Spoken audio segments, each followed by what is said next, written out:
कृष्ण कृष्ण कृष्ण कृष्ण कृष्ण कृष्ण कृष्ण कृष्ण। इस नाम की इतनी महिमा है कि बस एक बार ये नाम याद कर लो, दुख कितना भी भारी हो पल भर में भाग जाता है। आज जो प्रसंग आपको सुनाने जा रहा हूं, ये प्रसंग आंखें बंद करके सुनिएगा। बड़ा ही अद्भुत प्रसंग है। साक्षात भगवान श्री कृष्ण के दर्शन हो जाएंगे आपको उनकी अनुभूति हो जाएगी। ध्यान से सुनिएगा, मन लगा के सुनिएगा। हरे कृष्ण दोस्तों, मैं हूं अनुज शर्मा। करौली में काले खां रहते थे। काले खां का काम था मदन मोहन के मंदिर के बाहर झाड़ू लगाना। झाड़ू इसलिए लगाते थे क्योंकि यही उनकी रोजी रोटी थी। तो झाड़ू लगाते थे और झाड़ू लगाते लगाते कभी कभार एक झलक मिल जाती थी मदन मोहन की। धीरे धीरे मन लगने लगा, मदन मोहन को देखने का मन करने लगा। हमारे ठाकुर हैं ही ऐसे, जो देखता है बस देखता रह जाता है। तो काले खां खड़े हो जाते, देखने लग जाते। जब भी थोड़ी सी भीड़ हटती तो देखते मदन मोहन को। उनका नाम ही मोहन है, मन को मोह लेते हैं वो। अब ये रोज का काम हो गया था। झाड़ू लगाते, भीड़ थोड़ी सी हटती और देखते मदन मोहन को। मदन मोहन मन में रहने लगे थे। अब हुआ यूं कि सुबह की मंगल आरती से लेकर के संध्या आरती तक वहीं इंतजार करने लगे। ठाकुर को देखते रहते थे। जब भी मौका लगता ठाकुर को देखते थे। जब भी मौका लगता ठाकुर के दर्शन कर लेते थे। वहीं मंदिर के बाहर रहने लगे। मंदिर के अंदर जाने की अनुमति नहीं थी, क्योंकि जन्म से मुसलमान थे, दूसरे धर्म के थे, संकोच भी था। लेकिन ठाकुर तो ठाकुर है। ठाकुर पूरे जगत के मालिक हैं। इसीलिए जगन्नाथ बोला जाता है।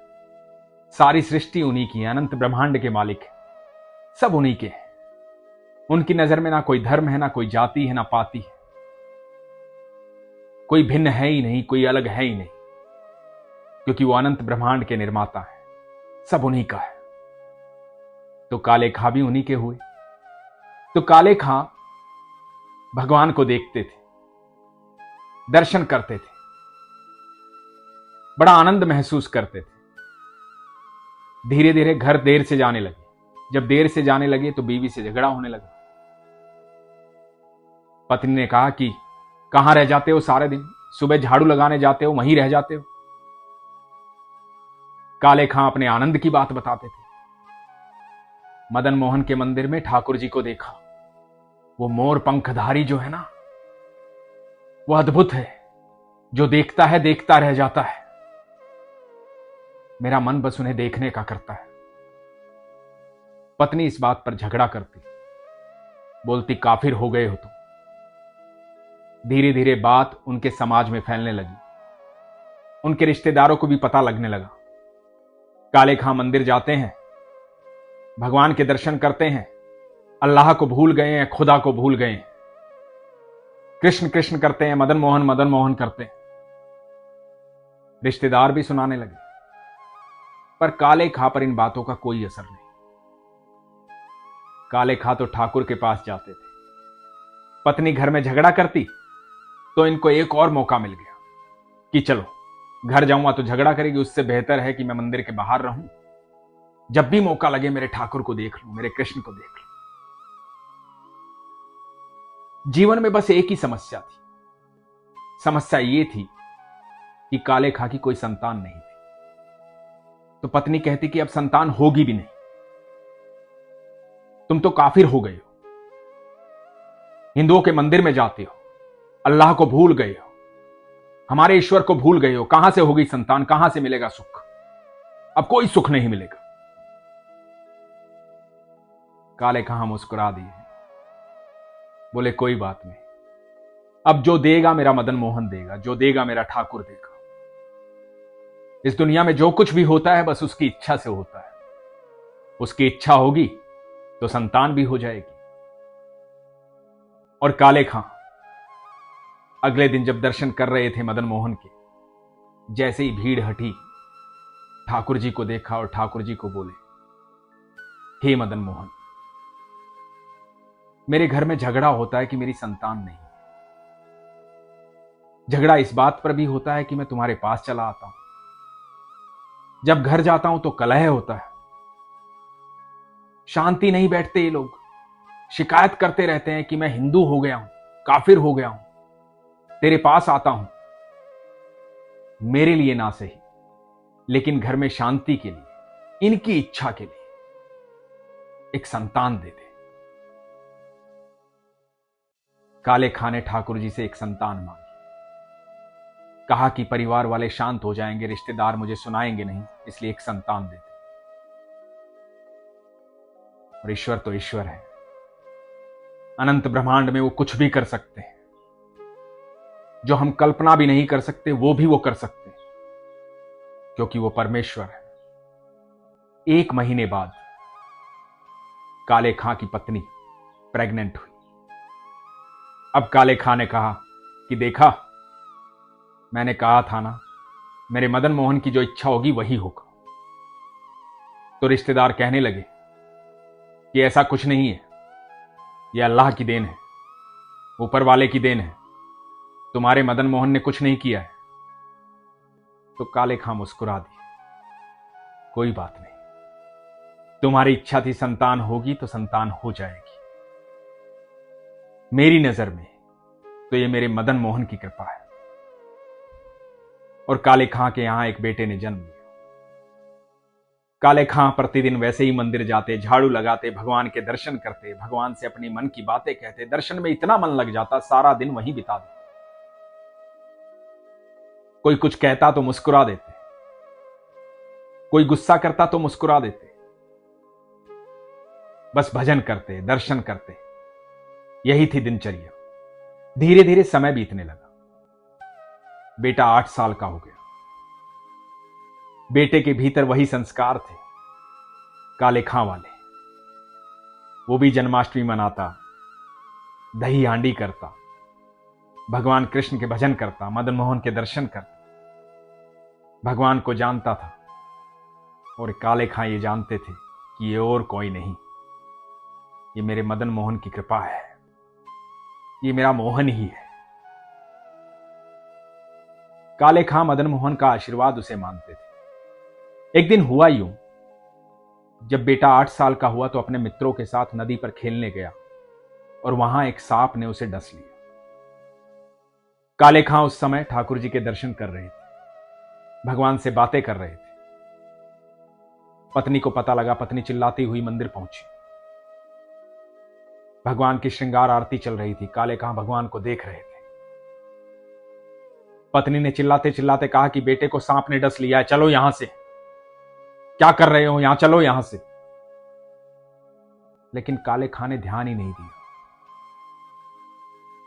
काले खां की आंखें तो सिर्फ मदन मोहन को देख रही थी। जब आप ठाकुर जी को देखते हैं तो देखते रह जाते हैं, बाकी कुछ दिखाई नहीं देता है। ये पूरा संसार दिखाई नहीं देता है। जो ठाकुर को देख लेता है उसे कुछ देखने की आवश्यकता भी नहीं होती है। काले खां भी कुछ नहीं देख रहे थे, बस ठाकुर को देख रहे थे, मदन मोहन को देख रहे थे। पत्नी बहुत गुस्सा हुई, गुस्से में बोली कि यदि मेरे बेटे को कुछ हो गया ना तो तुम्हें भी देख लूंगी और तुम्हारे मदन मोहन को भी देख लूंगी, किसी को भी नहीं छोड़ूंगी। जल्दी से झाड़ फूक वाले को लेकर पहुंचो। और बड़बड़ाती हुई पत्नी चली गई। काले खां मदन मोहन को देखते हुए बोले कि मैं जानता हूं प्रभु, ये तेरी लीला है, सब कुछ तो तेरा दिया हुआ है, ये पुत्र भी तो तेरा दिया हुआ है, तेरी लीलाएं अद्भुत हैं। तू जानबूझकर मुझे कष्ट देता है, जब तू कष्ट देता है तो मैं तुझसे बातें करता हूं, और जब भी कष्ट आता है मुझे तो खुशी होती है, क्योंकि मुझे मौका मिलता है तुझसे बात करने का। मैं अब भी जानता हूं कि तू सब सही कर देगा। ये कह के काले खां नदी पर पहुंचे। जब नदी पर पहुंचे तो पत्नी चिल्लाई कि झाड़ फूक वाला कहां है। काले खां को कहां ध्यान रहता था। वो तो जानते थे कि मेरा तो जो कुछ है मदन मोहन। बोले कि भूल गया। पत्नी ने कहा कि बुला कर लाओ। एक झाड़ फूक वाला आया। उसने देखा, बच्चे के शरीर को छुआ। बच्चे का पूरा शरीर नीला पड़ गया था। झाड़ फूक वाले ने कहा कि बच्चे में जान ही नहीं है, बच्चे की मृत्यु हो गई है। पत्नी जोर जोर से चिल्लाने लगी। काले खां एकदम शांत खड़े थे। जिसका ईश्वर पर भरोसा होता है, उसके जीवन में कितना भी बड़ा तूफान आए, उसकी शांति कोई भंग नहीं कर सकता, क्योंकि उसका विश्वास प्रगाढ़ होता है। और जब विश्वास प्रगाढ़ होता है तो कोई शंका नहीं होती है। इसलिए स्थिरता बनी रहती है, क्योंकि स्थिरता ईश्वर में होती है। पत्नी जोर से चिल्लाने लगी। बेटे के शरीर को उठाया, मदन मोहन के मंदिर की तरफ भागी। साथ सब गांव वाले। काले खां मंदिर की दहलीज पर ले जा करके बेटे को रख दिया और पत्नी चिल्लाई कि तूने दिया था ना इसे। ये काले हमेशा कहता है कि तूने दिया था इसे। मेरा बच्चा मर गया है, तो कुछ है तो जिंदा कर इसे। और यदि मेरा बेटा मुझे वापस नहीं मिला तो काले खां को भी मारूंगी और तुझे भी मारूंगी और खुद भी मर जाऊंगी तेरी दहलीज पर।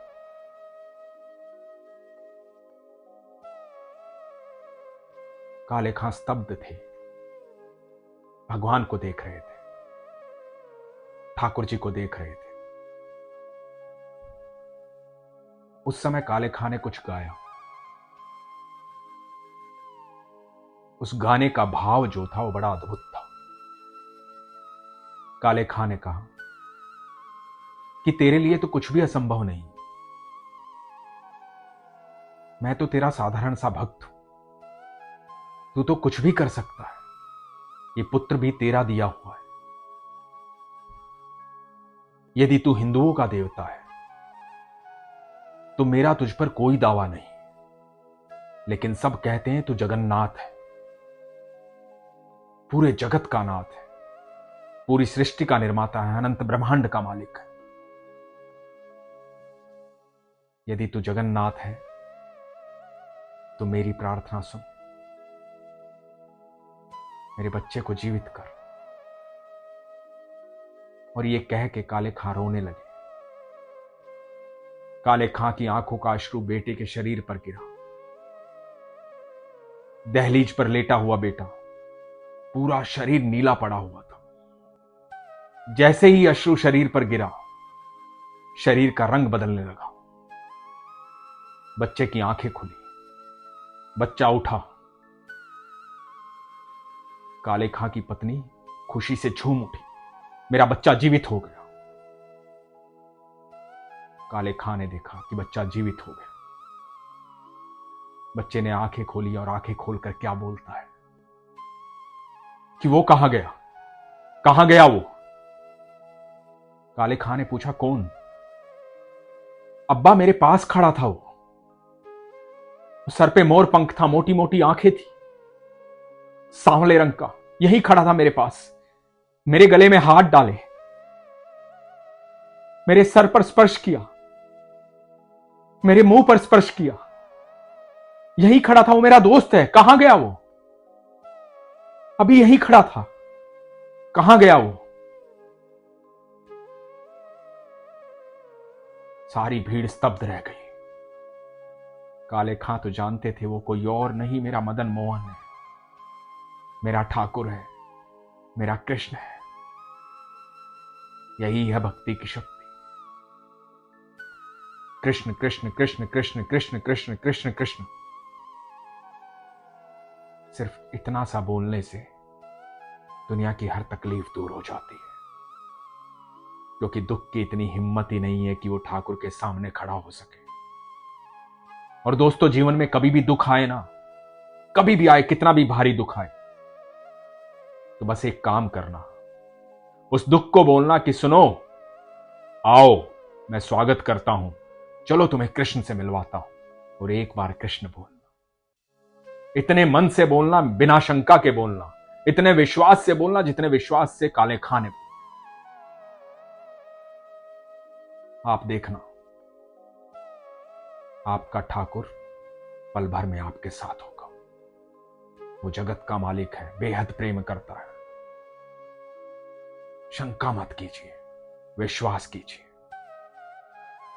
जो लोग ये कहते हैं ना कि मैं इतनी पूजा करता हूं, इतनी प्रार्थना करता हूं, वो सुनता नहीं है, यही शंका है।